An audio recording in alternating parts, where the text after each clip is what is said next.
Hello and Smashing. welcome to the Indie Bandits podcast and now streaming live on Twitch. We've revitalized the podcast after over a year in hibernation, I guess. So at the minute, you're joined by me, Joe, who has a face. If you're watching on Twitch, you can see that I'm waving. Nothing for podcast listeners here, but we're also joined by Jimmy, who you can also see if you're joining us on Twitch. How are you, Jim? I'm all right. I'm not going to wave because Ah. it's not fair to the podcast listeners. Well, you're gonna have to give them some ASMR stuff with your sultry tones. But fortunately, if you do miss this live and you still want to see our faces, this will be re-uploaded to YouTube, and don't know when. That's for me to get on after this is all done. But even better, if you're kind enough to support us on Patreon, which if you are watching this on Twitch, there's a big call to action right below me. I'm the sex appeal for Patreon. I guess you're the sex appeal for the brand, Jim. Yeah, well, And I am on brand, I guess, with the lighting and everything You're looking earlier. So great. Yeah, we were concerned about our visuals, weren't we? At the start, we looked like the little angel and devil with our color choices for our accent walls, I guess. yeah, It's all right. But anyway, yes, support us on Patreon. You'll get all this stuff early, or you can just join us live. That's what we want. We want people to pop round and see this whole thing as it happens and help direct where this all goes. So basically, we haven't a plan set in stone for how we're going to do these because it's about celebrating indie games and helping indie devs with their marketing. So arguably the best way to do that is to get feedback from indie devs.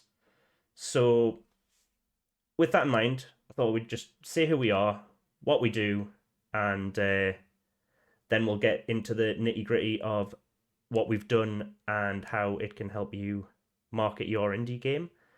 So if you don't know who we are, uh, we're Indie Bandits. It's a website and community that we set up about 3 years ago. And this was because discoverability for indie games is terrible and they're always really hard to find. And we just thought we could do something to help boost indie games and celebrate them in any way possible. So you'll see that we use the hashtag celebrate indies. That's everything we do. And we're just a small team of a few pals who love games, love indie games in particular, and do our utmost to help indie devs where and when we can. And we're going to talk to you about marketing because I feel that's our strong suit. We'll explain why in just a second. But that's basically because we can't design games. That's not our wheelhouse, right? We don't have those skills, and we know that the skills we have don't overlap with making games. So we're not here to tell you how to make your games. We've seen in our community, people know how to do that. But what we do know is marketing. And I guess we'll go to you, Jimmy, because I've spoken a lot. If you just want to tell people who you are, what you do, and why you have a good a good set of skills for helping them market their indie games. yeah. Well, my background is in Oh, content marketing specifically of the two. I've been doing that for about 10 years. Worked with a couple of hundred companies based all over the world. Um, Mainly producing content marketing strategies for them, as well as doing a little bit of content as well, but mainly the strategy side of it. Um, I've worked with massive organizations like the UK government, eBay, Gumtree, Universal Studios, all the way down to small agencies based in, I think, Dubai, United Arab Emirates, the United States, all over the place, really. Um, at the minute, I run a company separate from this where I'm in control of the marketing and the content marketing for that company. And then I just do some very, very small amount of work, probably 2 days a month with some other clients where I'm doing the content marketing for those businesses as well. So pretty much all day, every day is marketing, content marketing, and having had over a decade in the industry doing it for lots of different sizes of businesses, I thought maybe we could, or maybe I could pass on what I've learned to indie devs because as we've seen from the report, and as I'm sure we'll discuss later on in this, probably one of the biggest problems or issues, I guess, that indie devs have is with the marketing side of things for their game. So hopefully we can share some decent advice and help business indie devs out with that. Absolutely.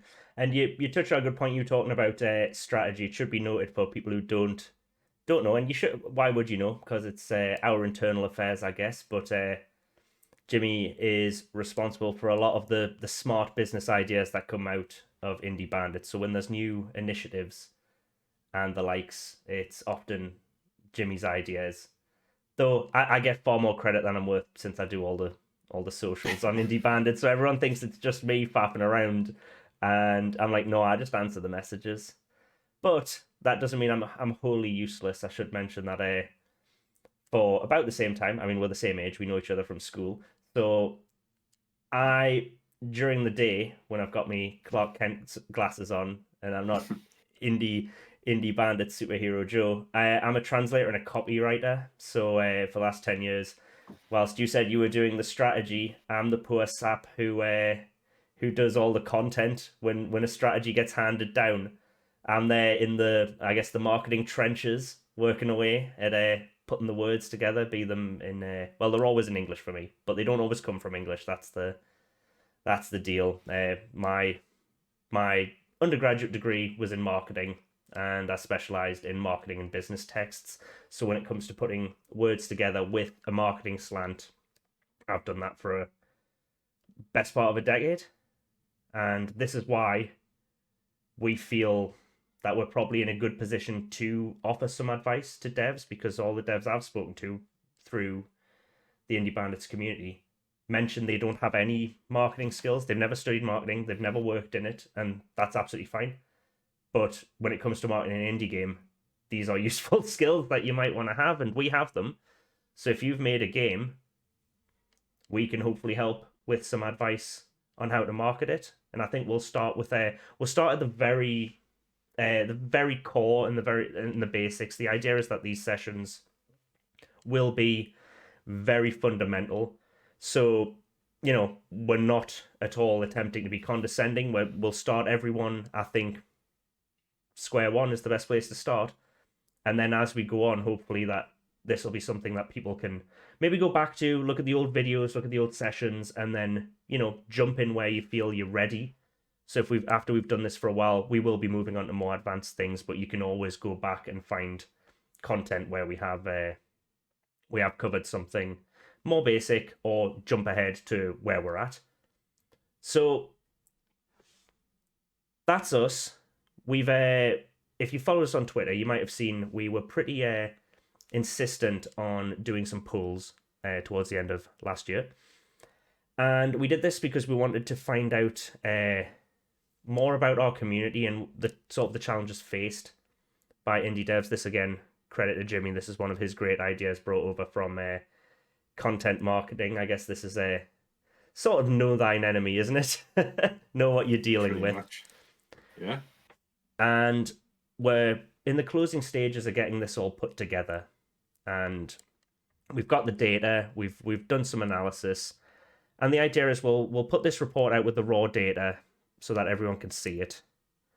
We'll also offer our analysis. So if you're not at all, marketing focused or have a background in marketing, then you can look to our insights and what we've garnered from it. And then also there'll be some sporadic content going through our website where we'll have it in even more manageable chunks, and we'll put out a few articles. And as I said, one of the reasons we did this was to understand the community better. But I think since you've done these kind of things before as well, Jimmy, in content marketing, maybe you could explain what the benefits of putting together these kinds of reports and this kind of data, and how devs could benefit from it as well, just by looking at it. Okay, yeah. Well, obviously there's different benefit for us than there is for everybody else, but for us, it's so, as you've said, we can understand where the struggles are in the indie game dev community, so we can better address, if we can, obviously, those problems, or at least help. For indie devs, it's probably going to be quite useful to see where the community is themselves, not only because if you're an indie dev, I guess, who is struggling with a certain aspect of it, and then you find out that that's actually a struggle amongst most indie devs, there's probably an element of like, okay, it's not me doing something wrong, so I'm on the right track. I just need to upskill myself a little bit in this area. And a better understanding of where your industry is always a useful thing. It might help inform decisions that you make in terms of what it is you're going to do with your marketing further down the line, which direction you're going to take your game or your business if you run, say, a studio and you're producing multiple games rather than just one.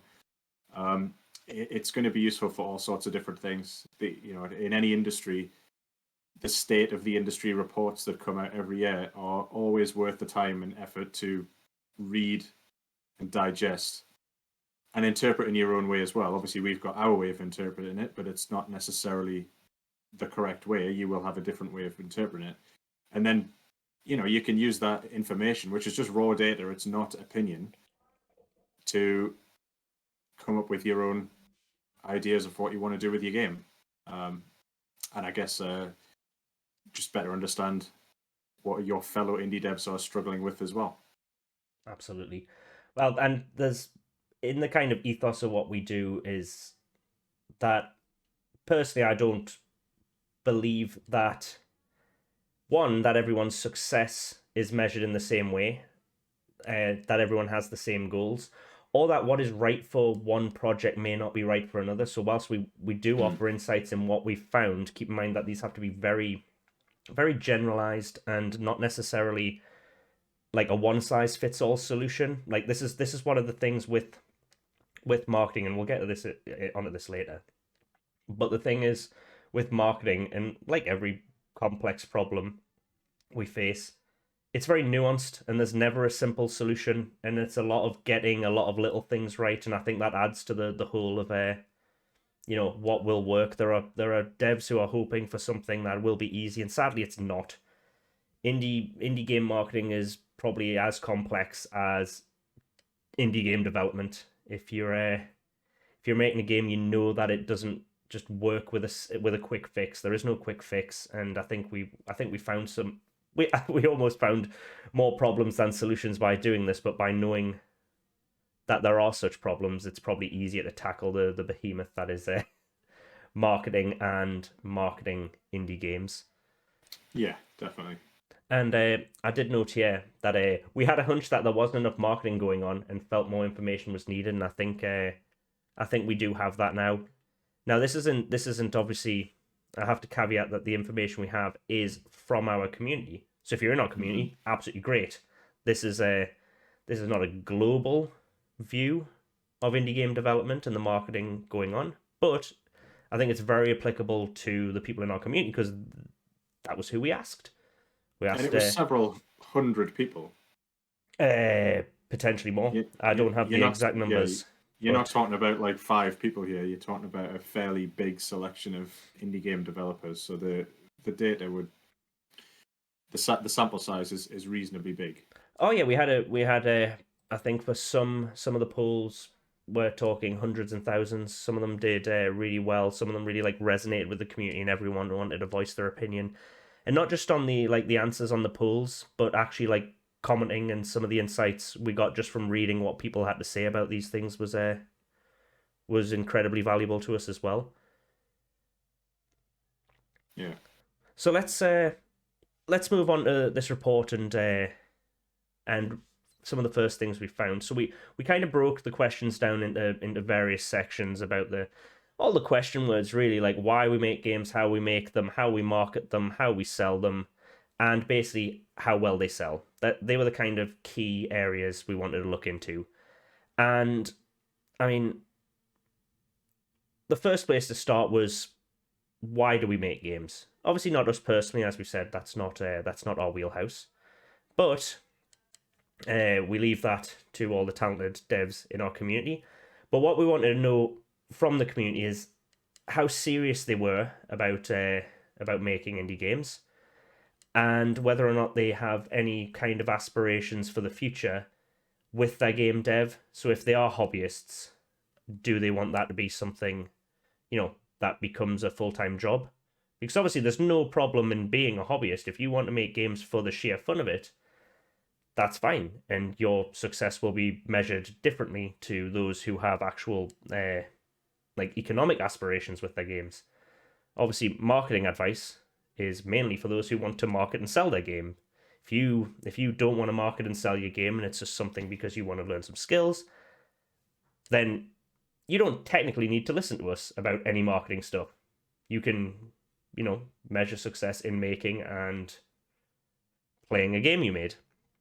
But if you do have even a modicum of interest in having your game be a commercial success, and again, success is defined really by yourself. It doesn't have to be the bestseller, but if you have any aspirations of commercial success, then these insights should be quite useful.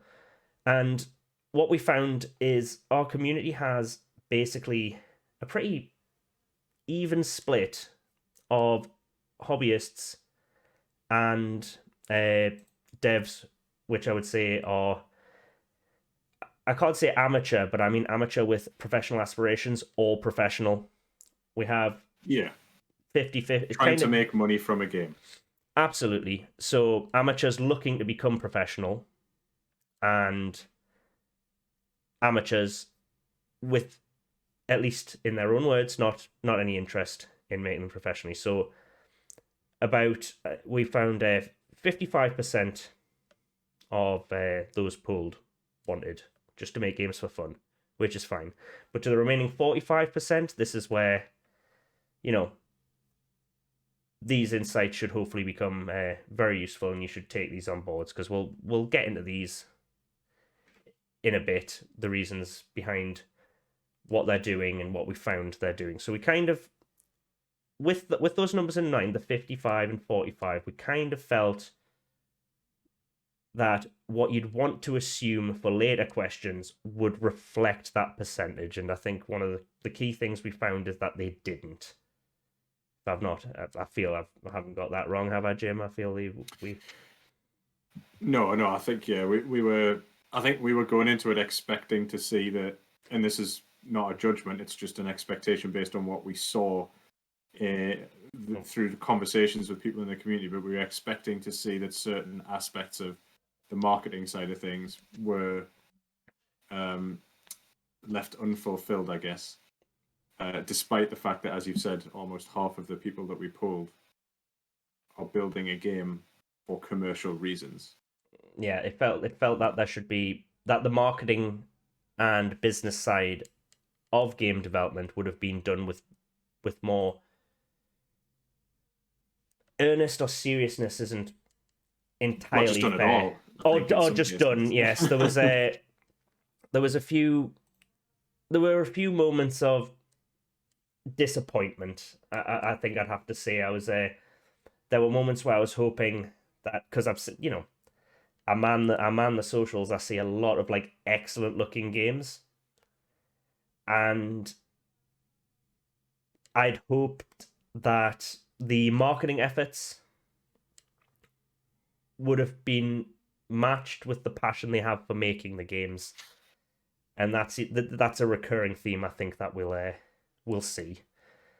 So 55-45 is the secret number that we're probably going to judge every following poll on. So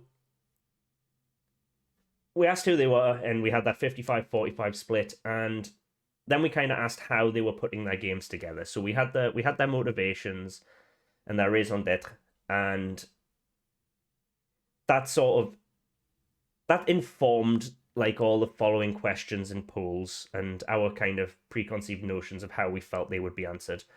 And we started asking how they made games, because this also heavily influences marketing. And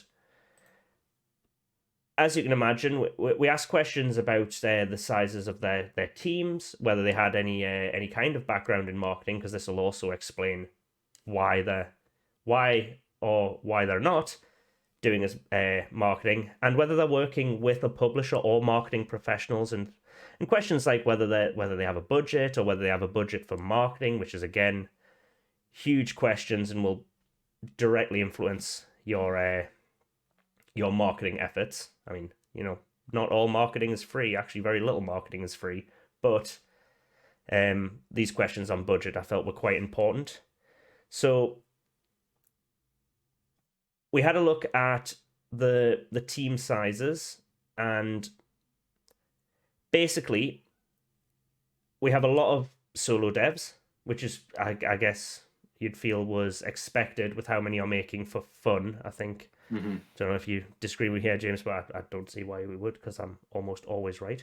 But but yes, we had a lot of solo devs, which I felt aligned with the fact that a lot were making games for fun. I felt like you can't make an indie game for fun with a team. I think that's a lot of time to ask from others for a hobby. That's the way I'd explain it. But if you have any other reasons it would.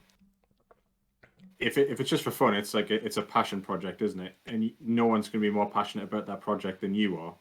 So trying to get other people involved and then relying on them to help you build a game which you are more passionate about than they are is probably unrealistic. So that's not completely surprising to see that most of the people who took the poll were, as you said, bearing in mind that most of the people, well, slightly over half, were doing this for fun. It wasn't a surprise to see that most of the people that we polled were also solo indie devs.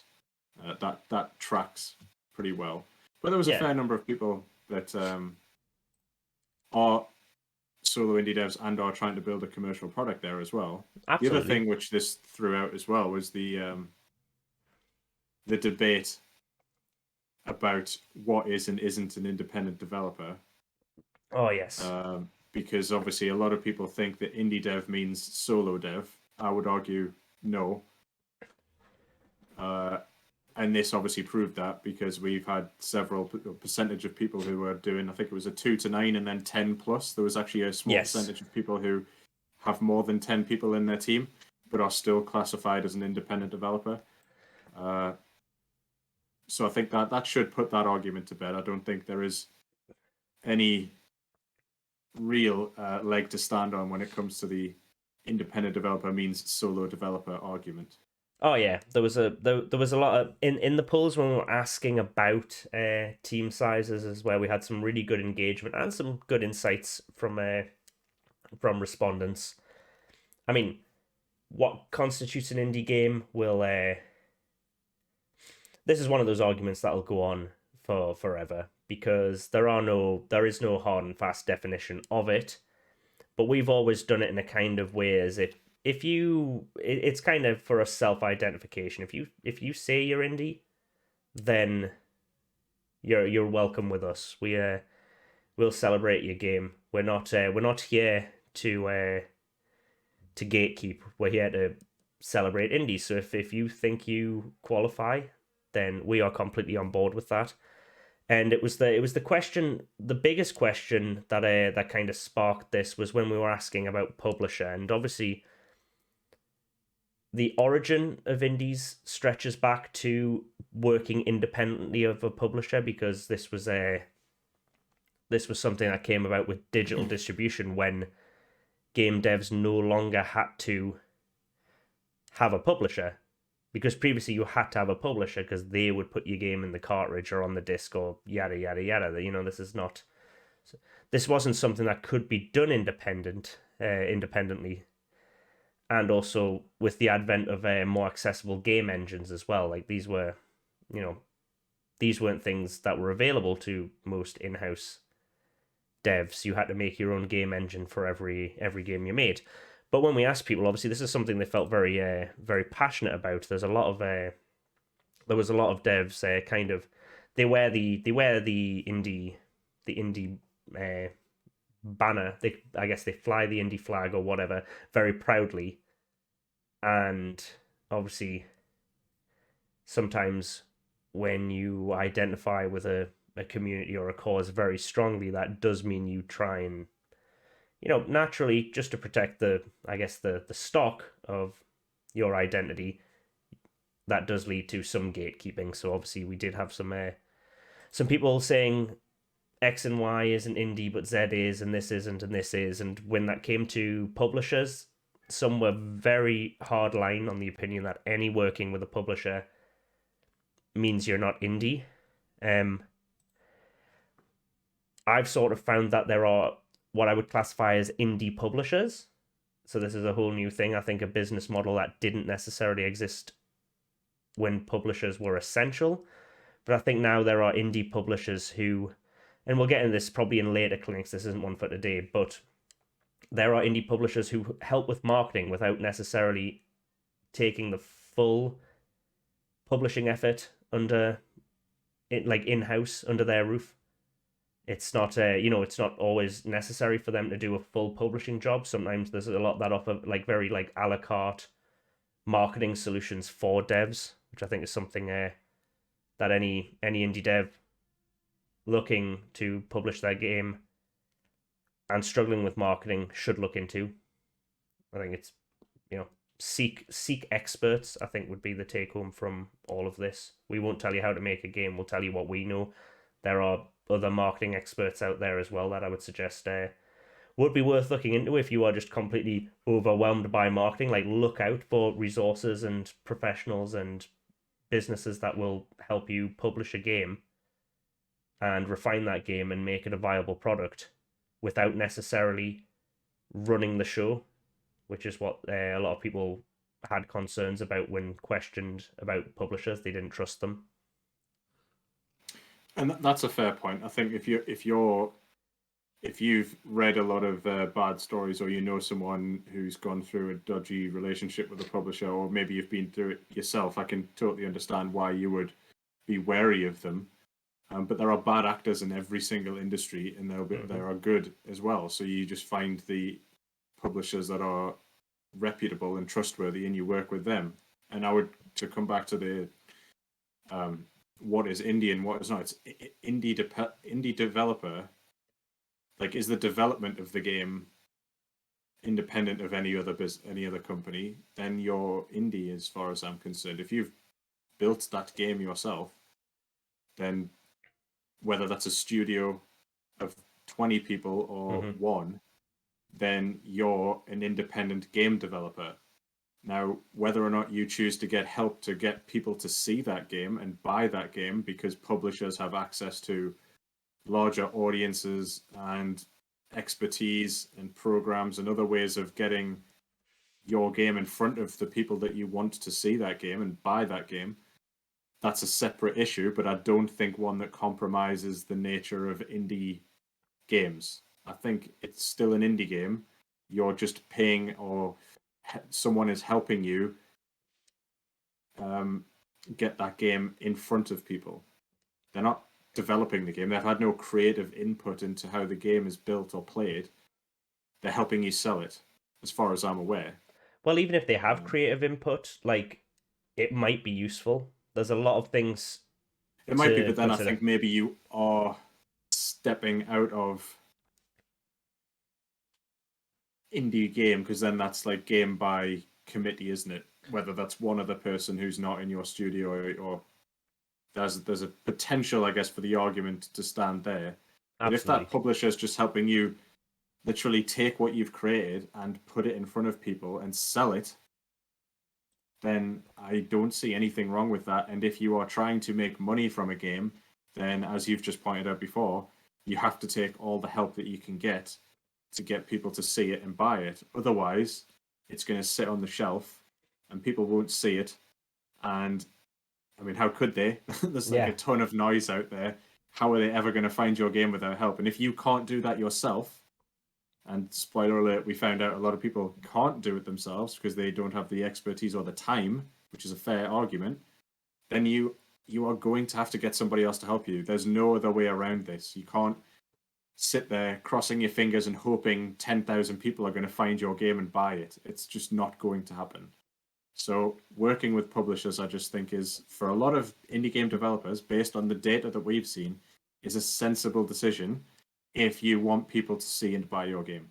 Oh yeah, it's the problem is there's a lot of success stories where the dev didn't have a publisher, did it all by themselves, and obviously these stories stand out more to us because they're just more aspirational. It's excellent to see the like rags to riches story of the dev who did it all themselves, you know, like coding, art, and music, put their game out there and it really vibed with people, and then it was a huge success. Yeah. Those stories are great, but which shows that anyone can do it. But this also ignores the other like 99% of games that are made in the same way and don't see that success.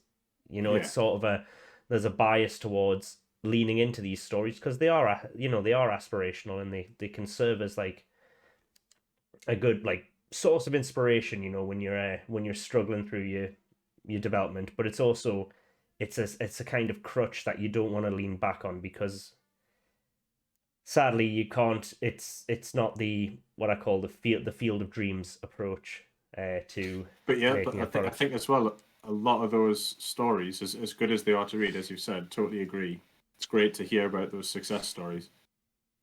They they stop short at like how that was successful. Now, for every um, game that like becomes a massive success out of fluke or luck, which you know will happen, all the like most of the successful ones will have had like uh, a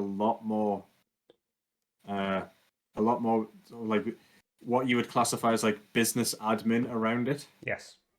than just making an indie game. Like I don't think that gets talked about enough because obviously, like you know, everyone wants to read about how they created the game and what was their inspiration behind it and how did you build it and you know what were the ups and downs, and they're great stories. But like if your point of your story is this game made money and this guy became successful, and you are looking at that as someone who wants to make games and become successful commercially, not just like for your own um, personal targets, I guess, then they really need to go more into like, okay, what were the like logistics around it? What were the business decisions? What were the marketing decisions you made? Because unless you're very lucky, you're going to need all of that to make a successful indie game, a commercially successful indie game.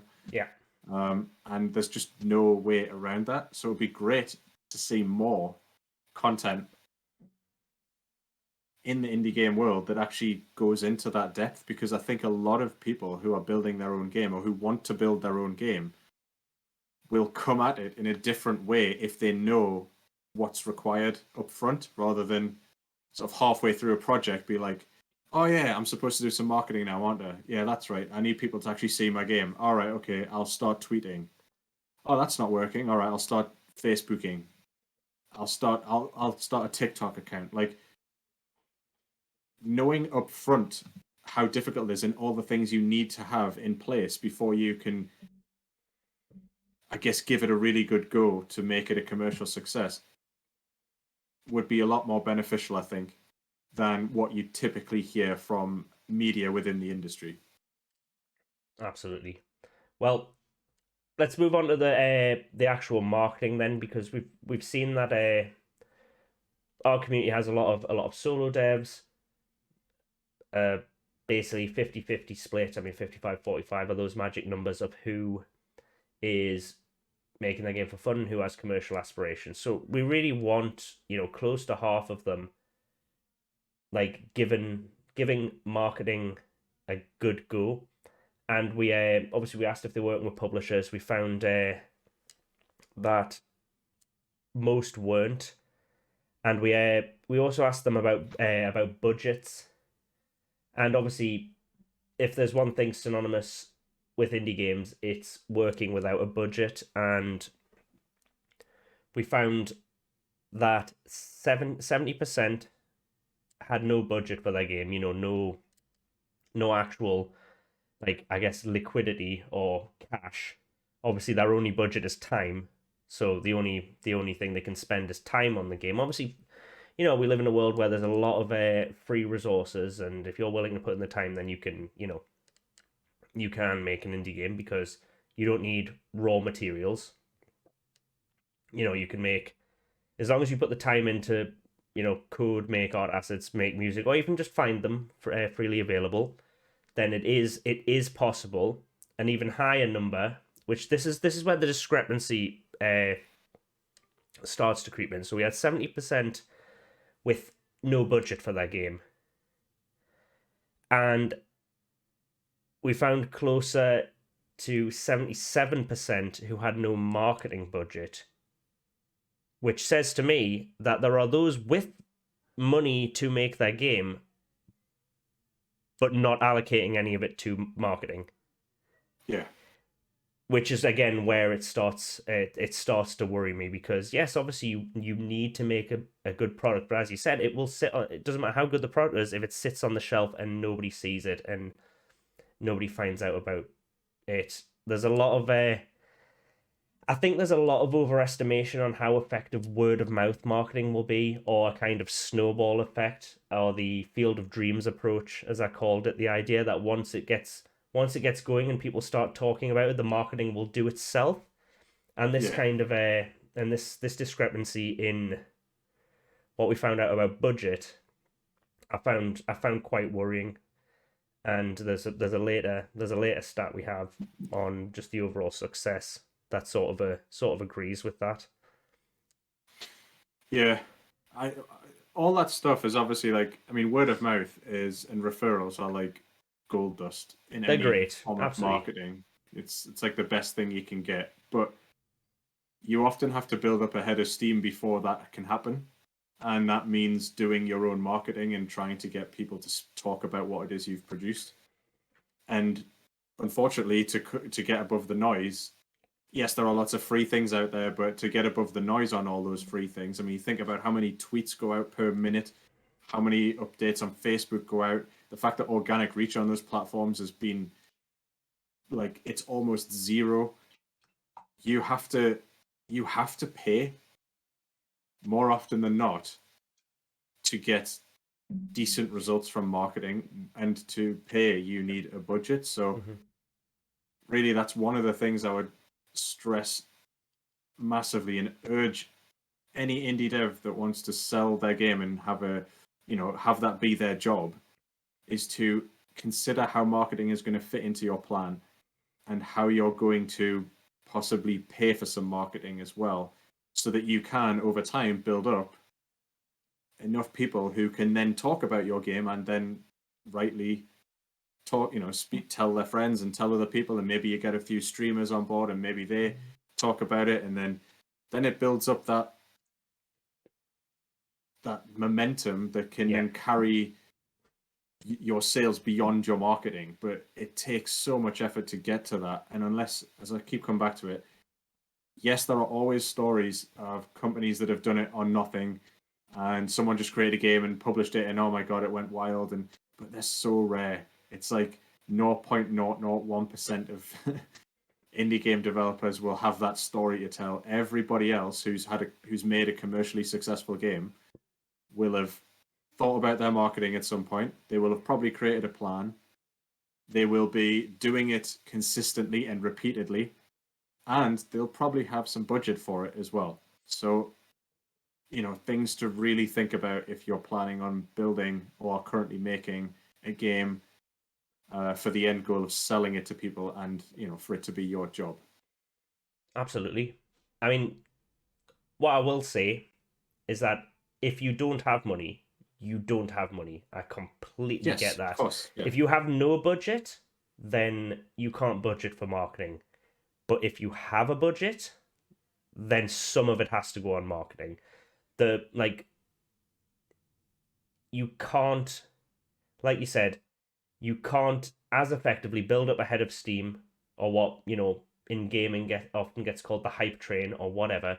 You cannot get potential players and buyers excited about your game on absolutely no budget when you've got it, unless you are doing free organic marketing to the very best of its ability, because I'm a firm believer that free marketing can work, and it's been shown to work, and there's a lot of clever ways around it. But like you've alluded to, that it's all small parts of a bigger picture. If you have a budget, marketing has to be a part of it. Marketing has to include more than just word of mouth. As you said, like, yes, you can get the streamers on board, you can get the good reviews, you can do all that, but you have to do all that. Like, there are no half measures, especially when you're fighting against the fact that you don't have the financial arm of this to break through the noise. Yeah. There's so much stuff out there. We know how many games are out there.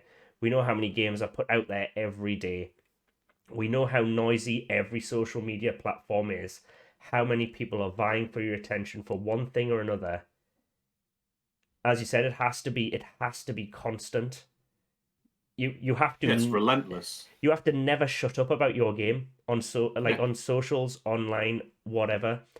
And because of that, we also asked where games were, where we could find them, not just where we could sell them, where we could find out more about them. And we'll look into funnels, I think, in a later clinic. I think that deserves probably its own session. But in the simplest way I can explain is you are just driving everyone towards your game. The finish line for your marketing is basically someone buys and plays the game. Now, there are caveats that, the post-purchase part of it as well, you're trying to funnel people towards, reviewing your game, because then that loops back around. But you're trying to get everyone to buy your game. We can talk about all these other, the other parts of the funnel and all that crack on in a different episode. But you want people to buy your game. This is why this is your commercial goal. When we're saying devs are making it for commercial success or for professional reasons, it is to sell the product so that you get the money in your pocket and that's your income as a dev. That's the simplest way I can see this whole thing going out. And as we said, to get people there, this is what marketing is. Marketing is to me at least, here comes a horrible, useless metaphor. But marketing, if the hype train is a real thing, the train takes people to the product where they buy it. The hype is just the literal, for a train analogy, head of steam. The hype is what's driving that train towards sales. And where people get on this train comes from different places. It stops at different stations, and it should stop at every station. That's the way I see relentless marketing. Like, you don't know which station everyone's waiting at, but you want to make sure they get on the train towards your game, and then get off at the point where they buy it. So, with that in mind, in this analogy, presence would be the stations. And we asked people about just online presence, because I think it's quite fair to say that with limited or no marketing budget for the modern indie dev, which tends to operate through digital distribution, which we'll see in a bit, you have to be online. Everything happens online nowadays. Newsflash, we have the internet. I know it's sort of news to everyone. The internet is here and you've got to use it. It's 2022. Get on the internet, devs. And sadly,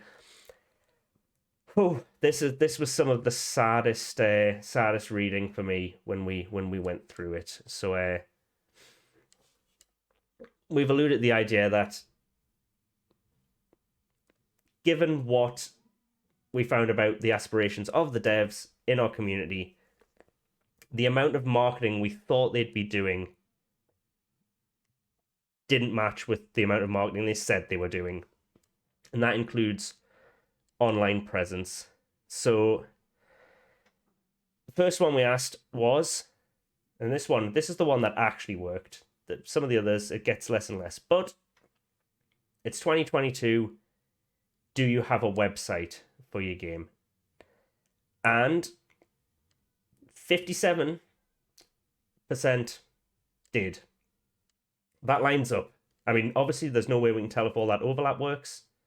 If we've, we can't tell that 57% are all the ones with professional aspirations. There may be some who are just making it for fun, but want a website to just, engage anyone who's interested in more with their game. But if we assumed super hard that they were just all the ones who want to sell their games, then we have the bare minimum amount of people with a website. And I don't know, for me, in this day and age, I know it sounds stupid, but you should have a website. It's not like in the 90s where it was cool to have a website.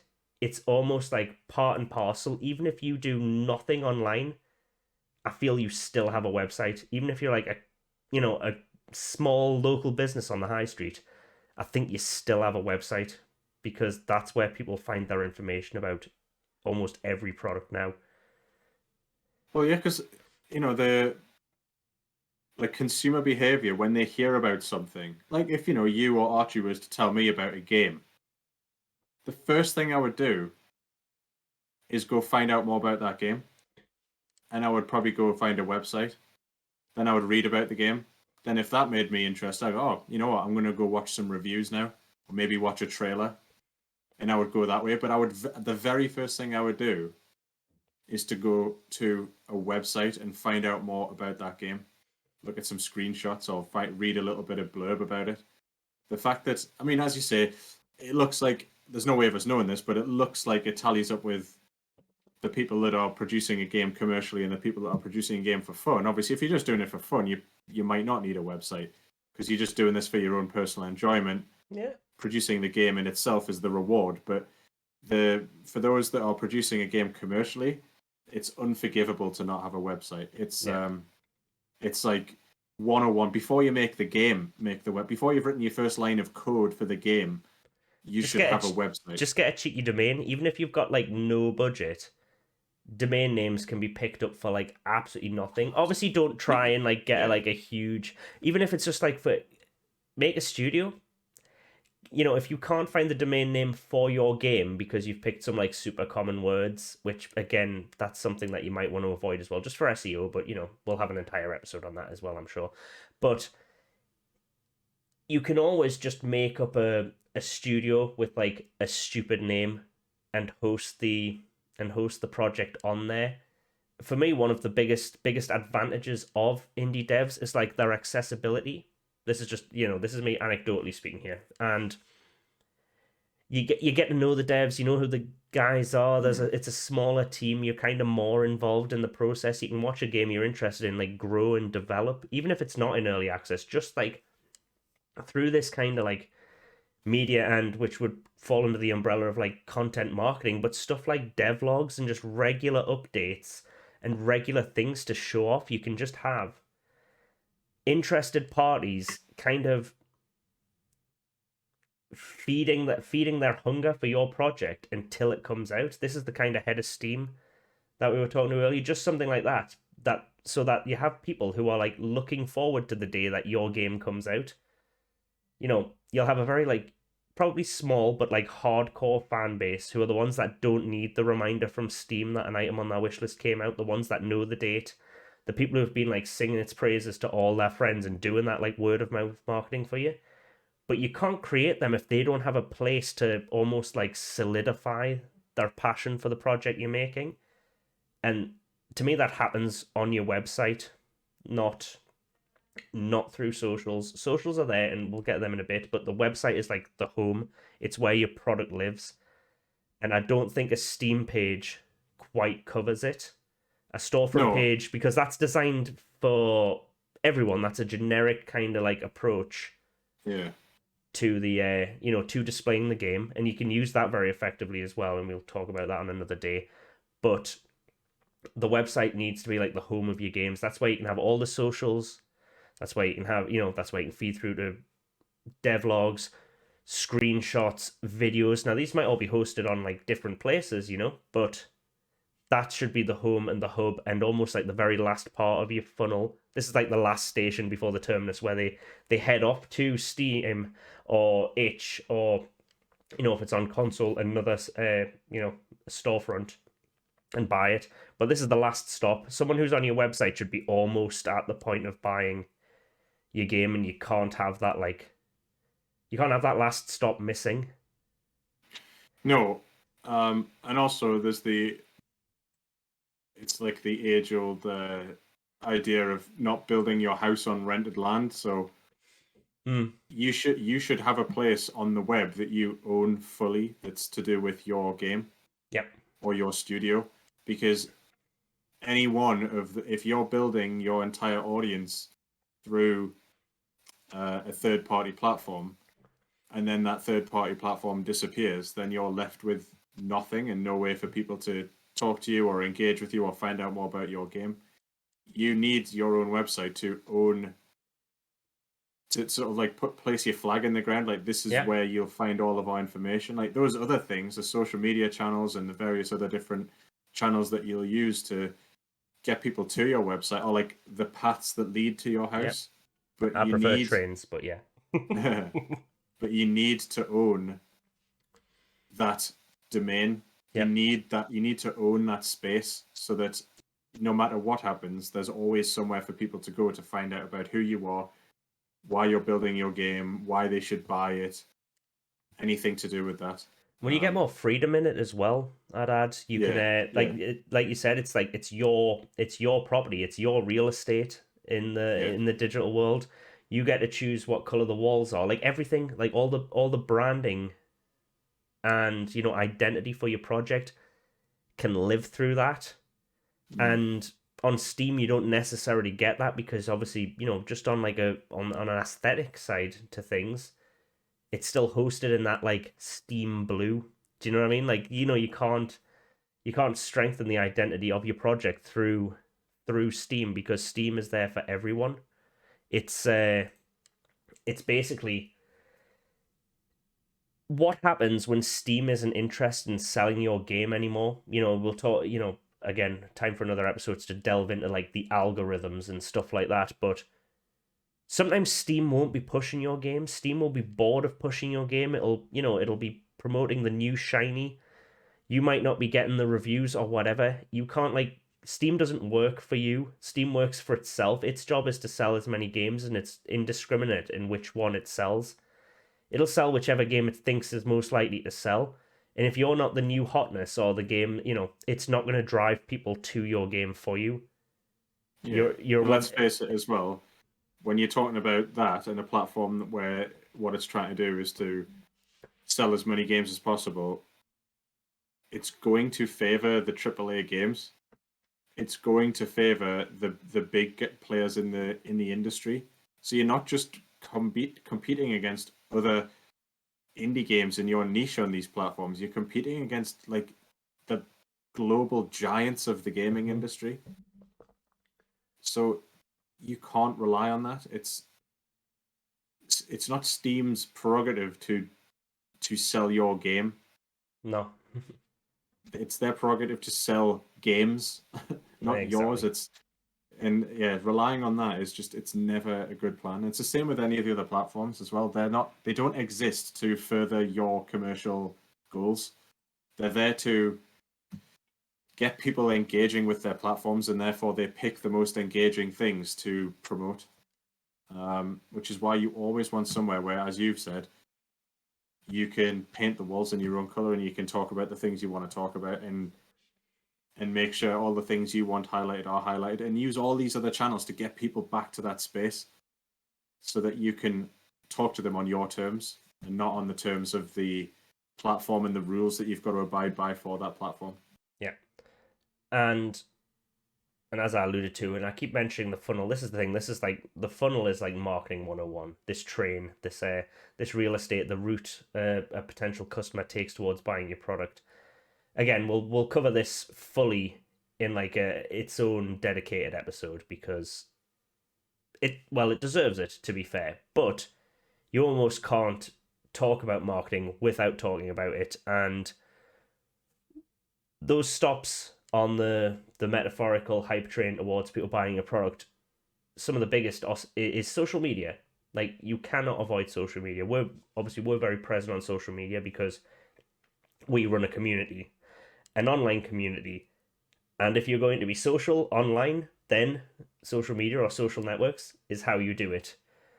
And obviously, take with a pinch of salt some of our data because this was all collected through Twitter. We did this because we have a decent 8,000 strong.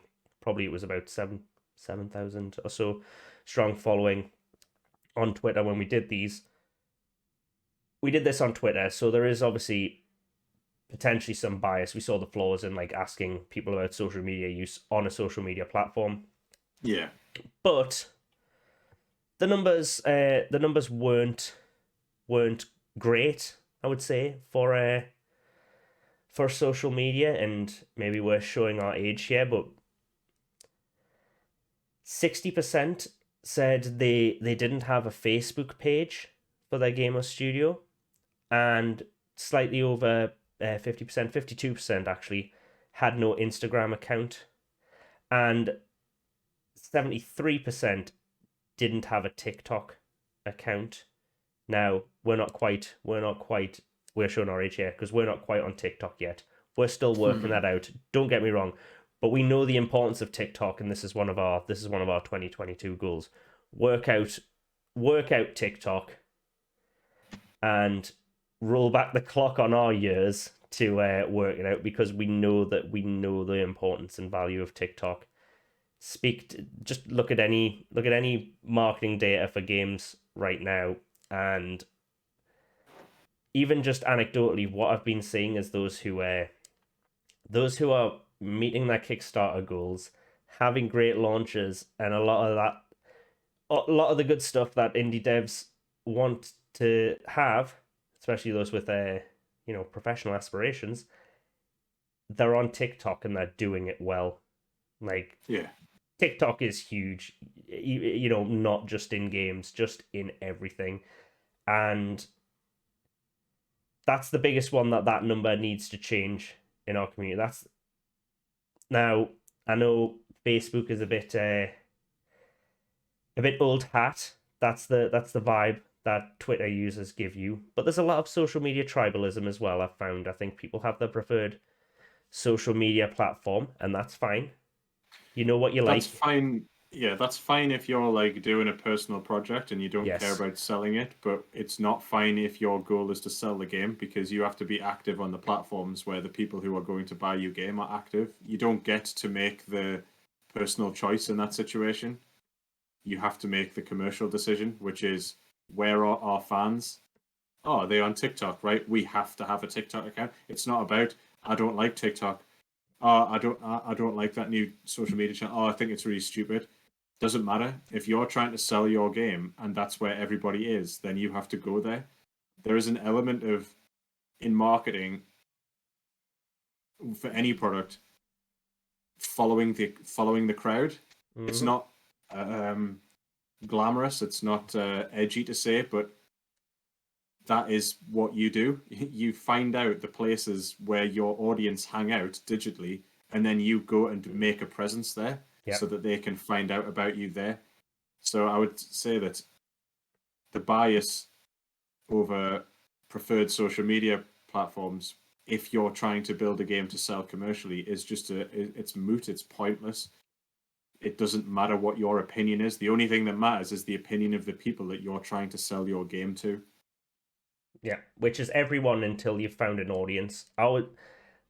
Is that the one marketing advice that I give to everyone is, it depends on your audience. Knowing who your audience is and knowing who the interested parties are will effectively form the foundation of your marketing strategy. Once you know who the people that are going to buy your game are, that is when you can start working towards how to market and how to market effectively. Because, like you said, for a personal account, use whichever social media you like.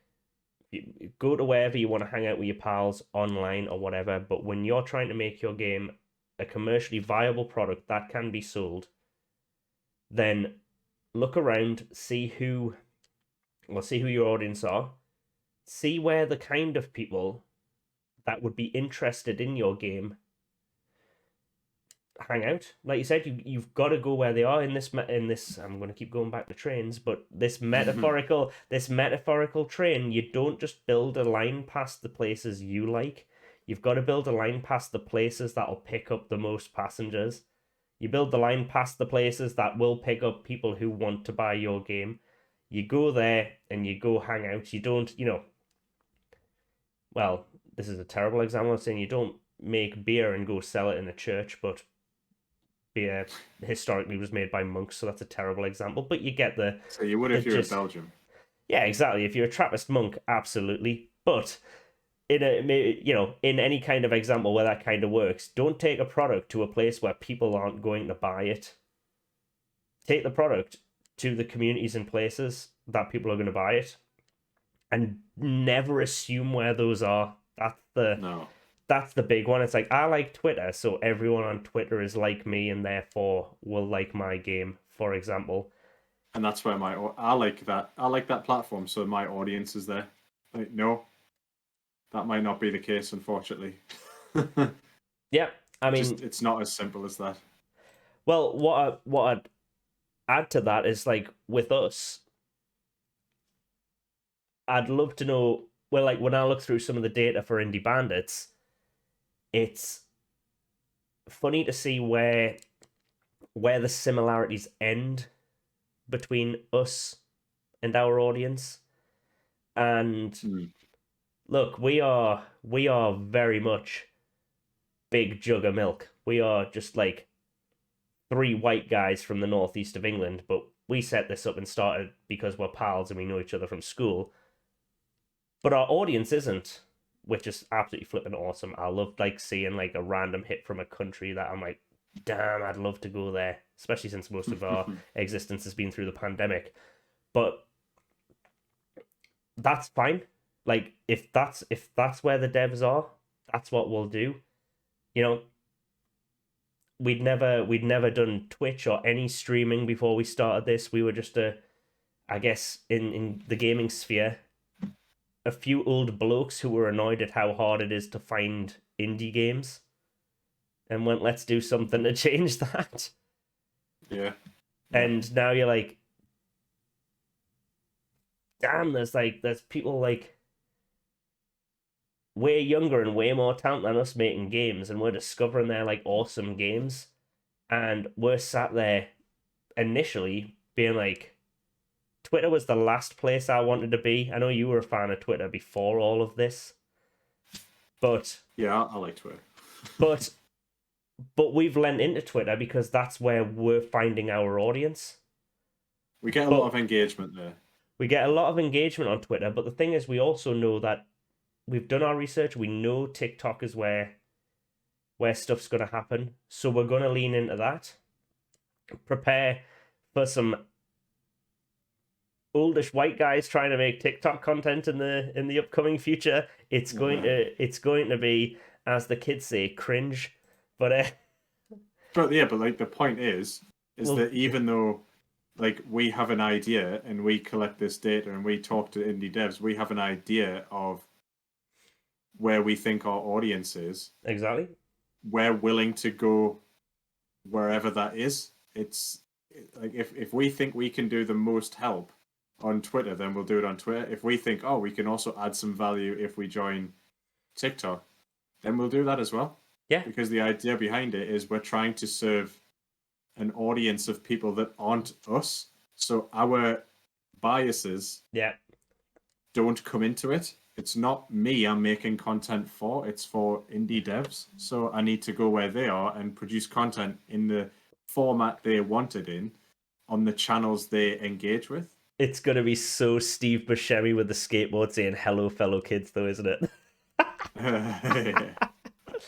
Yeah. I still think you should just upload those Scream clips. I think we should just definitely start with that. Look, if Joe playing horror games, if that's what the people want, that's got to be our entire TikTok content strategy. Is just you playing horror games. Look, we nearly brought it back. We nearly did the spooky streams, and there was a really good reason. Because I wasn't here. That was it. We were going to do the spooky streams. You spent that week hiding under your bed, right? That was the week you holidayed behind the couch. Sorry, not under the bed. No, I fled the country, and I hid under the bed in the Netherlands for a week. Right. Yeah, that was it. Yeah. I know. I was so gutted when I found out I couldn't cack me pants on stream to. Because like we could get Archie on them, but Archie really likes them, so it wouldn't work. I think you would just enjoy it. No, we need someone who's terrified of them, and it turns out that's you, Joe. Well, some research, very quick research, was most popular genres on Twitch are basically like comedy games and horror games, because any kind of thing that can like invoke a good reaction from the streamer, people love. At least if they're watching games for the streamer and not necessarily the games themselves. I think that's what a lot of it is, though, isn't it? You basically you're on there. If you just want to watch someone play a game, you like. I'm sure there's an audience for that, but it seems to me that it's the interaction between the host and the game, and then the host and the audience is what people are after with that sort of thing. But Absolutely. maybe I'm wrong. Oh, we'll see. This is the kind of thing we do research into. But yeah, back to the platforms. Like we were saying, it's like you're online. You're not acting as yourself. You are, but you're also not. I think that you can have a personality. That's absolutely fine. Like I'm very much like I like creators to have personalities. I like accounts to have personalities. But there's a lot of I think there's a lot of social media accounts, and I know you might be a solo dev and you want that like personality to shine through kind of thing, but I think there's a lot of accounts that maybe should be two accounts. If that makes sense. Like maybe you should have a professional account, even if you're not technically a professional dev. You should have a kind of this is my game dev account and this is my personal account. Because you've got to Yeah, play that you've got to walk that tightrope very carefully online and social media because you'll have people who follow you just for the game and mightn't care what you had for breakfast, which is like a really terrible example. But there's also the kind of thing where you're like, maybe they do want to see what you had for breakfast. Maybe they want to see into the life of the dev who's like making the project they love. But then there's other cases where I'll be following an account. I'm like, well, I want to follow, maybe I don't care that this guy's making a game. Making a game would be a bad example because I would care. But, someone who has a different profession, I might be like, actually, I just want to see what they had for breakfast. Like, these are the kind of, like, interesting, like, behind-the-scenes accounts I want to see. But then, you're like, I kind of wanted to just hear about the game. I'm here for the game. And there's a lot of content through the social media that isn't pushing the game. It's not promoting the game. It's not showing me stuff about the game. That's like yeah. it's again depends on your audience if that's what your audience want. But in some cases, I feel it's kind of like I can't be bothered to have two accounts, so I just sometimes tweet about my game and I sometimes tweet about me. And it's like It's a lot easier these days though, especially on mobile, to flip between. You can log into most social media with platforms with multiple accounts. multiple accounts now. Exactly. So And it's it's very easy to move back and forward between the two of them. So I understand in the past that would have been a right faff if you didn't have that much time to log in and out or have two browsers open and one logged in with your personal and one with your business. But like now, it's really simple to just flip a between quick the two of switch. them.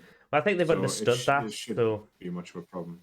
I yeah, would also argue as well, like I think the one that got me the most with obviously TikTok's brand new in social media terms, it's brand new. yeah, But with Instagram, like I would think Instagram would be like the ideal platform for game developers to be on because you can share short, uh, like what would you call them? Like reels. screen reels of like gameplay, of development stuff, of artwork. You can obviously show screenshots of the game and also artwork and do shorts of like videos where you're addressing the community about updates. It just feels like Instagram would be the social media platform I would probably be very heavily involved in if I was building my own game because I feel like that I know it's don't judge a book by its cover, but visuals are such an important part of selling your game that I feel like Instagram's perfect for that. And I was a bit surprised to see that It less did than so half of the poorly. people did it. I was expecting that to be like 75-80%, not 48. So that's a surprise. I think in general the point that we're making about the social media Socials. platforms is, they're all free. Sign up and find out which ones you're getting engagement on, and then be on that platform. You don't Yeah. have to be on all of them all the time. Just find the one that you think. If it is a case of I don't have any time, I can only be active on one, then create an account on all of them, put a bit of effort into all of them initially, and find out where you get the bite. And if you get it on Instagram, then go into Instagram, go, right, this is going to be the channel. This is where people want me to be. This is where I'm going to be. And I'd be caveat this though, consistent. the consistency, because since I do run all the Indie Bandits channels, and it's actually very easy to like output content. You can cross post. It's almost like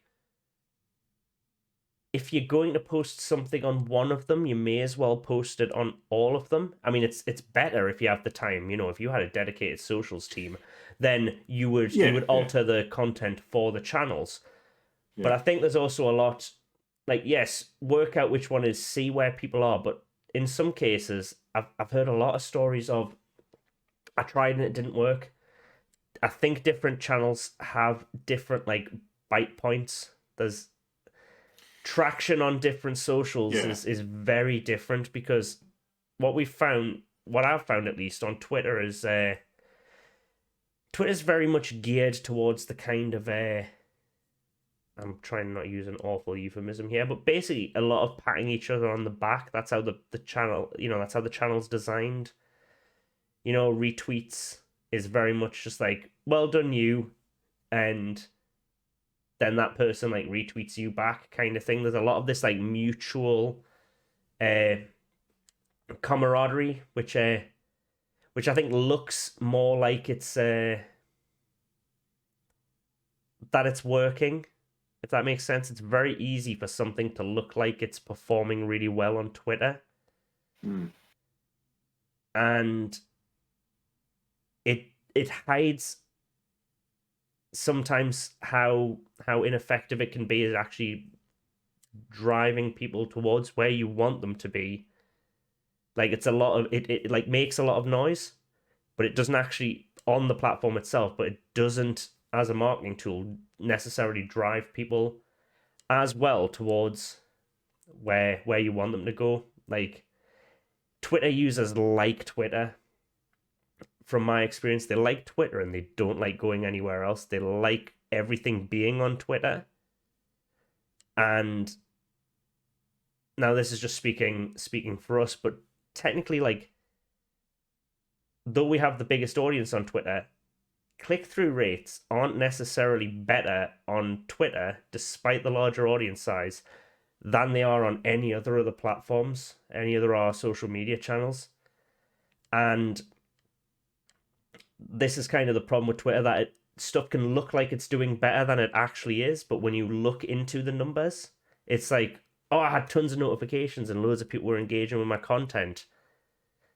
But have you followed them and you know, seen how far they went? Did they go all the way to your product?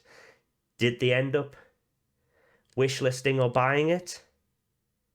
Or did they just give you a pat on the back for making a game in the hope that you might give them a pat on the back for their game or something like that? It's very reciprocal, but on the platform itself.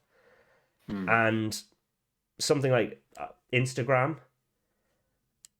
found was quite effective. Like you said, I feel like Instagram is this the kind of bridge between TikTok. If you have a lot of visual content and as an indie dev, you really should, I mean, admittedly, like when there's a lot of coding going on, whatever. But I think a lot of like work in progress stuff, even if it's gonna look like Yeah. garbage, it's Building not in there. public, people like that.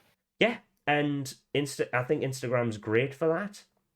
But again, it's finding your audience, and you have tons of stuff to share. Like if you're working through a game, you'll have tons of stuff to share. It's not always going to be pretty, but like you said, building in public, you'll have loads of like great visual content. Not necessarily like great in of itself.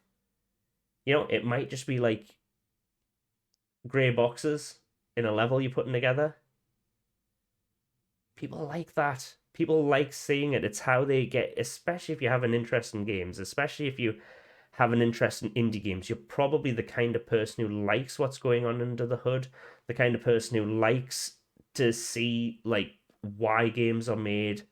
The idea that it's like maybe made by one person and it's their vision, or a small team, and there was some very clear ideas and it wasn't built by committee. They want to see that. You can show it off every time you like create something for your project. It can be shared. Like there's a lot of noise to break through. Every little screenshot, every little video, every little like play test you do, every little level you test, every time you like put a little build together and test if something works, you could easily, you could throw that stuff up on Instagram and there'll be people who are interested in it. Yeah, screenshot it all and just start sharing it across different platforms. But I guess it just this is indicative of the overall issue that we found with doing this report, is that it just seems that not enough is being done by indie devs who want to sell their game to let people know about their game. And this goes back to budget. It goes back to, are they even thinking about marketing when they create the game? Are they active or as active as they should be on social media channels? And it all came back telling us pretty much the same thing, which is No. largely no. Yeah, it made for very sad reading. I think we'll touch on one last point before we finish, and we probably won't get through the very last part of it because I think maybe that might even deserve its own session as well. But just tying into the marketing side of thing and their presence online, there was a few examples I found of, like, we asked about trailers, and look, it depends how far along you are with your project. But same numbers, perfect 55% had a trailer for their game,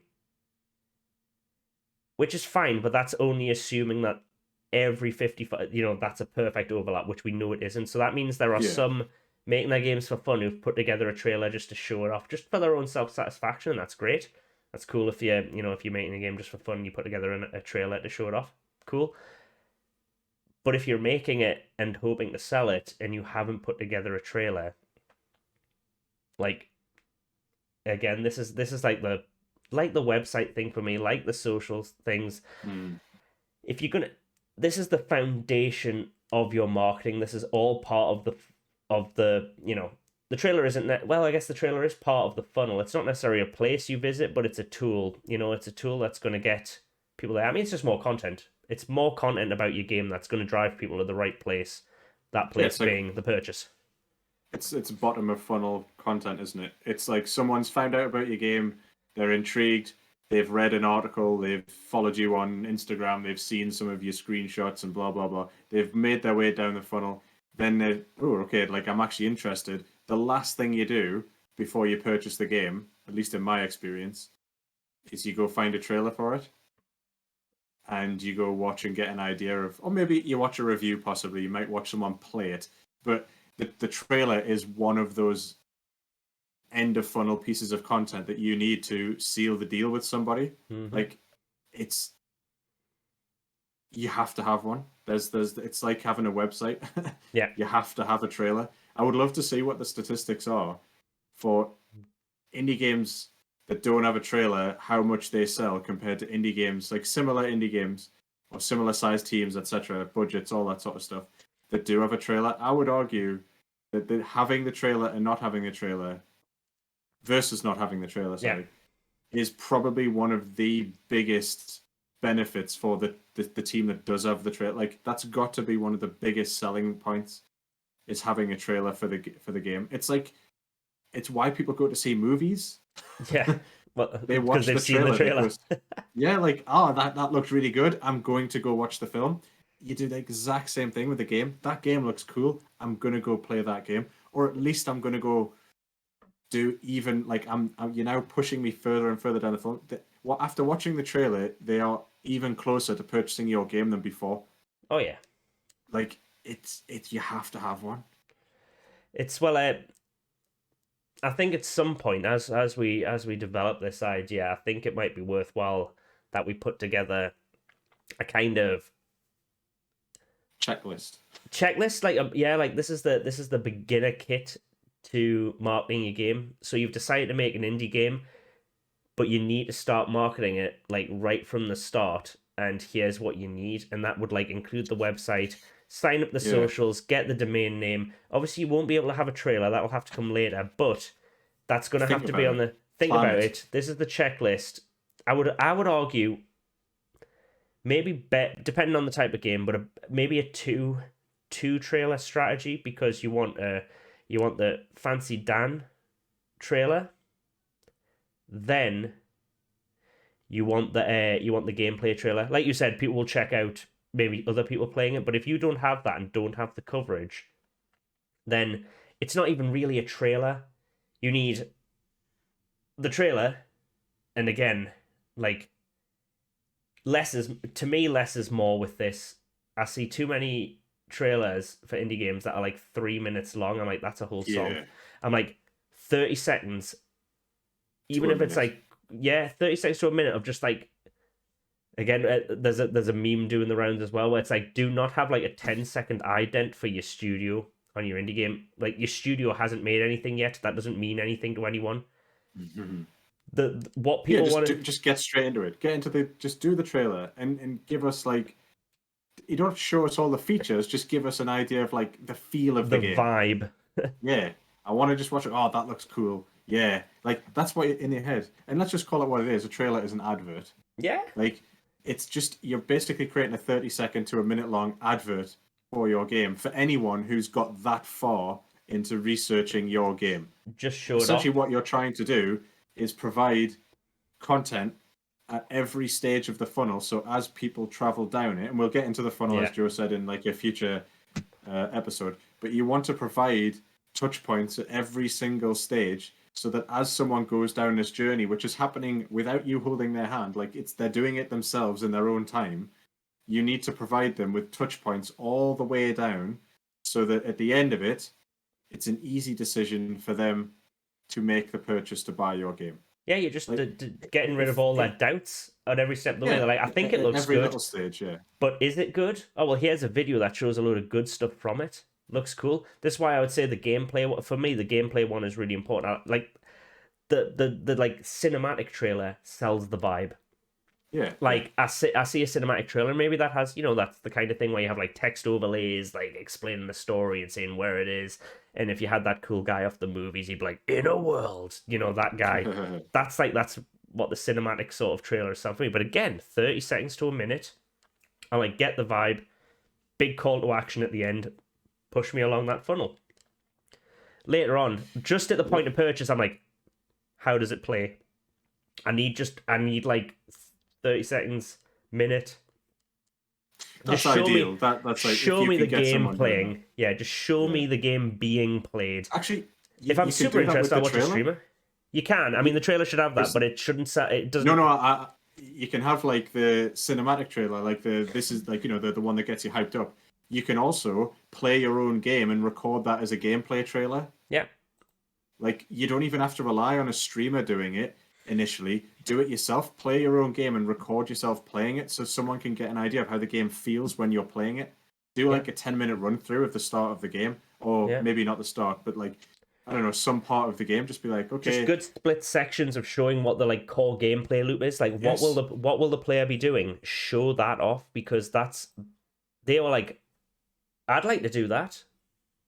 Like, here's the video showing me what that is, and yes, I'm on board. Now I'll buy it, because the game looked like I'd be doing that, and now here's a, because you can watch trailers. Yeah, because how much do like some big AAA games fail because they have this big flashy E3 trailer, and then people play the game like, oh yeah, no, that game presented itself as this, but never showed us any like core gameplay loop. In an indie game, which are generally, they're generally smaller in scope, they can show that. They're like, here's the core loop. This is what will get you. Here's how you, this is literally how you play the game in like 30 seconds. There you go. The way I would think about this is, just because you're not a AAA development studio doesn't mean you can't act like one when it comes to selling your game. Like, there's a reason why. Like, everyone's heard of Bethesda. Everyone in gaming's heard of Bethesda. Probably most people have played one of their games. It doesn't stop them from spending hundreds of millions of dollars on marketing their next game. And Ellie made this point earlier. They have to do that. Like, they know that that's the game that they have to play to get people to buy their game, even though they're already well known. They already have an audience. They have something that most indie devs have not got, which is a massive following, and yet they And they still market more than spend, them. yeah, they spend a fortune on it, like, because they know they have to. I'm not saying like you have to. The thing is here is not to have to go out and spend a fortune on marketing, but you have to do it.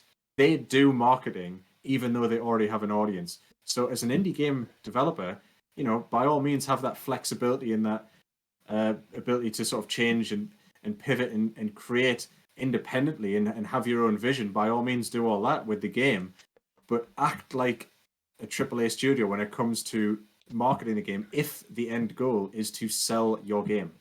Well, it's the same people buying them. I mean, obviously, not there's a full overlap between those who buy AAA and those who buy indies, but it's still people. If you catch my Yes, drift, it is. Yeah, yeah, it's like the hugest, the biggest AAA studios market like mad. The classic like first lesson of marketing lesson. The first lesson of marketing at uni or whatever will be like everybody's heard of Coca-Cola, but Coca-Cola advertises more than like any other company in the world. So do McDonald's, so do all these huge companies, so does Apple.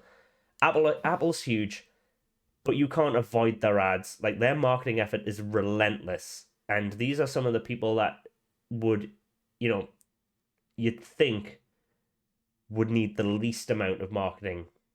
yeah. But that's not how marketing works. Marketing has to. People have short-term memories for products. Like if Apple just decided for the next 5 years we're not going to market any of our products and people just have to walk past the Apple store to buy them or whatever, for a while they'd probably still do all right, but then they'd just fall out of like the public consciousness and people, there'd be a handful of, the fickle fans would fade away first and the whole thing would just erode until you had these like core fan base of like the super fans. Now, admittedly, a fairly large one, I would say, Yeah. but again, most of it would disappear because most people buy products based on marketing. We can all sit like we're super smart monkeys or whatever, and that, so many people like adverts never worked on me. It's like, no, you didn't just stop everything you're doing when you saw an advert and went out and bought the product, but there are moments where you bought a product just because you recognized it. There were two products and you'd heard of one Yeah. before, and that's the You were very influenced basic. by it.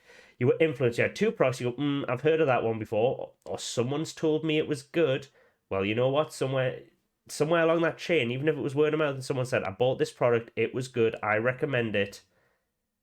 That's part of the marketing. Marketers count on that kind of crack on, but also somewhere along that line of people passing on word of mouth about a recommendation. There's someone in that chain who bought it because the ad appealed to them, or the trailer appealed to them, or some of the marketing worked on them, which means by sort of transitive property, the marketing has worked on you as well because it's all part of the big chain or funnel or whatever you want to call it. And that's how it happens. You need all this stuff. If you're an indie dev and you have no prior audience, none of that's going to work. So you need to market to find that audience, to drive them towards sales and have them buy your products. Yeah. Essentially, you're trying to be front of mind when that person is thinking of making the purchase. Mm-hmm. You want to either be ideally front of mind, or at least in like a group of games that are well known. Like games cost money. People typically don't have unlimited Infinite money, yeah. so they have to make choices about which games they buy. So and they're not going to sit there and remember the 85 games they've seen that last week. So how do you get front of mind? You hit them with your message wherever they are, hang out relentlessly, so that they go, oh yeah, that game, I remember that. I'm going to go buy that now. I remember doing that research. I'm going to go watch the trailer. I'm going to watch the gameplay trailer now. And now I'm going to buy the game. Like it's a very typical process, I would imagine, that most gamers go through to purchase a game. So essentially what you want to do is just make sure you're like ticking the box at every single one of those points along that Absolutely. journey. And that could And happen all of in this times as marketing well. is how you do that. Yeah. And I mean, this can happen on a long term, or it can happen, even purchases on a whim. There's something in that material that will make the person go, You ever bought a game where you're just like, pick that up, whatever it is, whether it's like, the fact that it's just like, there's a game that you might have heard of that's been like reduced by 75%. Okay, it's not one of those games that you considered at full price, but it's 75% off in a big sale, right? And you've went, yep, I've heard of it. There's some marketing down the line that's worked on you. I think I bought the most recent F1 game in a sale, 75% off. But I do the same with like some big AAA titles, like maybe like the FIFA or NHL games, or a lot of these like annual titles, which I am not the kind of person who will buy every one of them every year. But every 2 or 3 years, I've heard of them, and I know I've had fun with them in the past. Maybe not so much to buy them every year, for a fairly expensive reskin and an update.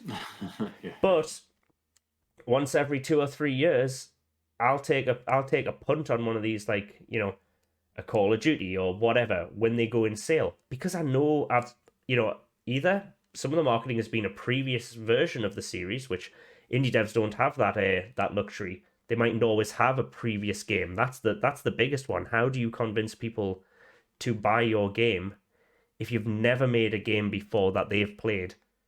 They are already like putting a lot of trust in you just based solely on your marketing materials, which can include a demo as well. But again, they just have to trust that your product will be good, and they don't have a previous track record for you. The reason, like you said with Bethesda, the reason people keep buying these is because probably a lot of people have already played one of the games, and then they've heard about a new one, and then they go, the new one looks good, the old one was good, therefore the new one might be good. But the only difference That's me sold. Yeah, the only difference is that there are less touch points because they have a back catalog. Because you start further down the tunnel, the funnel. Yeah, sorry, people are coming into the next game like halfway down already. Like, oh, okay, it's an easier. I played the last one. I've seen a couple of the things I will, and then they go finish it. But it doesn't mean that they aren't going down the same process. They're just starting further down. But most people don't have the luxury of having people start halfway down. So you need more marketing. Yes, if anything, to do more of it. But yeah, I mean, that's essentially the takeaway from most of this report is it's not being done enough. And if you want to have a commercially successful game, you're going to have to do more of it. Unfortunately, if that wasn't in the plan, but it was in the plan to sell the game, then I don't think there's any way around it, really. And look, if the plan changes, that's not a problem. I don't think it's I mean, optimistically speaking, it's never too late to do it. I mean, there are moments where it will be too late to do it and expect the same success had you started at the start. But that doesn't mean if you haven't done any marketing, you can't start marketing your game now. No matter where you are in production, it will only improve how well it sells. Yeah. It's not going to make, unless you put something up where I don't know why you do that, but something that reflects badly. Like if you put up something that will put people off buying it. Obviously, yeah. Barring a misstep, but we'll ignore those. And I think, that was the huge thing that we got from the report, is that more marketing needed to be done. And we had this hunch for a while, and, it's one of the few times in life I'm not actually that happy to be right about something. Like when we worried and not enough of it was being done. It was quite upsetting to see how little was being done, and this came from the hunch came from like conversations, and we share a lot of like indie game projects across our socials, and we play them on our Twitch stream, and we do whatever we can to celebrate these games, and there was just a lot of like recurring conversations with devs where I would reach out and go, hey, we're going to share your game on Facebook and Instagram, for example. Can we have your tags so that people like know where to go, so we can basically like onboard them onto your funnel? That's kind of what we, when you're talking about the touch points, we try to place ourselves as like an adjacent touch point that will force sounds rude, but you know what I mean? Like, will encourage potential players to move into the funnel of other games and get interested in them. And it's like, games they wouldn't have necessarily seen because maybe the funnel for the indie devs isn't that large. They don't have as big a following. They don't have as big a community. They're new to all this. And so many times people go, well, I don't have Facebook, or I don't have Instagram, or I'm not using it, or whatever. I'm like, well, there are people on our Instagram who are going to see this and go, that looks cool. And then they'll have nowhere to go. And you can't guarantee that they'll have the volition or the impetus to carry on that research if it's not made easy for them. You've got to make all of it, this funnel has to be as smooth as possible.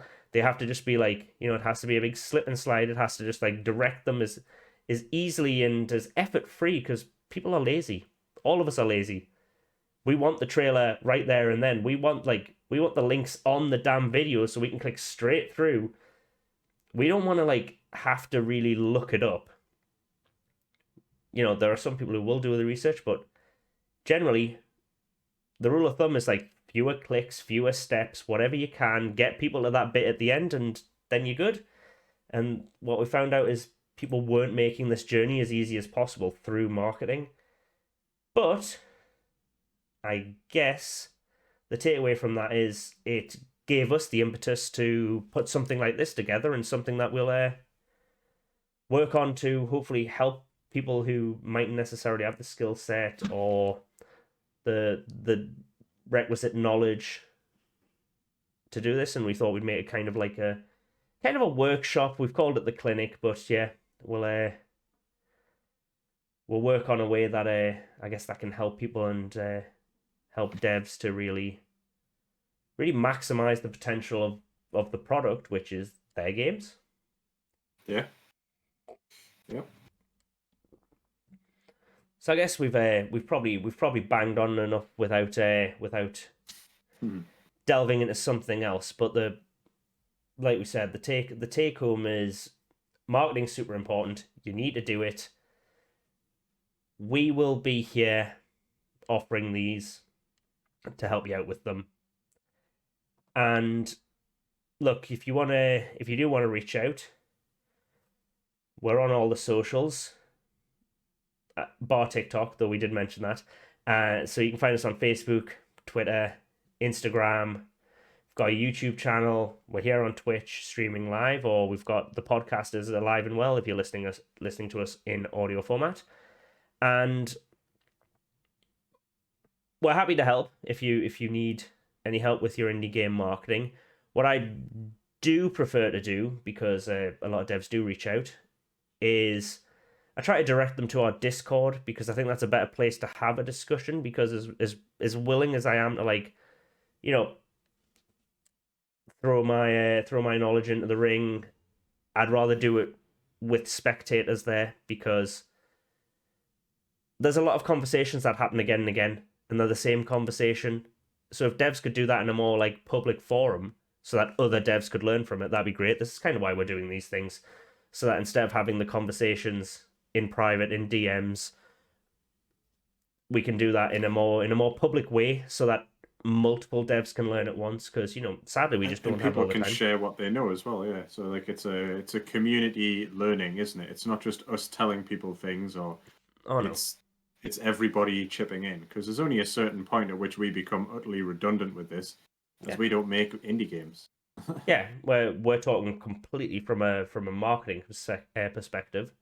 And look, absolutely, this is the point why these are streamed live on Twitch, because we're hoping that they become just a nice space for everyone to get involved. I will share the link for it somewhere, wherever you find this. Actually, there is a Q&A request form where you can put forward questions. You can put forward as many questions as you want. Just give us something to look into and to answer. So if you have burning questions on marketing, then you can ask us those. And what we'll do is, I think we'll try and find some time for these during the clinics, and maybe have a half time or something like that, and we'll go through some user questions, ideally those related to the topic we're covering at the time. And then we'll all learn together, and we'll get better at this, and then we'll start to shift the scales, I guess, towards better indie game discoverability and marketing. Sounds good. Yeah, we'll leave it there. You can support us on Patreon if you've been watching on Twitch. Huge call to action underneath me, and also leave a donation on Ko-fi if you want as well. There are a few options on Ko-fi where you can technically commission something if you want a little shout out or something like that. Most of them cost exactly the same as a cup of coffee anyway, so rather than just handing money over to us because you like what we're doing, you can actually you can get something out of it too. But the main way we are funded and supported is through Patreon, and all the tiers on that are kind of geared in a way to help offload some of the burden of marketing. We have a lot of nice little perks for indie devs that we think are a very cheap and cost effective way to get a little bit of marketing from us and our community and channels. So support us on there if you can. If you can't, that's absolutely fine. We try to offer as much as we can free because we know our audience. We know how tight money is for a lot of devs. So we try to offer everything we can for free. And then there are just some extra perks for the devs who want to and can support us. So in the meantime, go follow us on all the channels. Check out the website, indiebandits.com. We're Indie Bandits on everything else except Instagram, where someone beat us to it, and we are the Indie Bandits. But you'll find us all through the website. That's what it's there for. Head to the website and then pick your social media channel of choice and engage with us in whichever way you see fit, because we are there. We're on all the channels. We do all the things. And until the next time, I guess just keep celebrating indie games with us. And if you've got a glass, James, you can raise it for the video viewers. Cheers. Yeah. Oh, Cheers. fancy. Draw, everyone. See ya.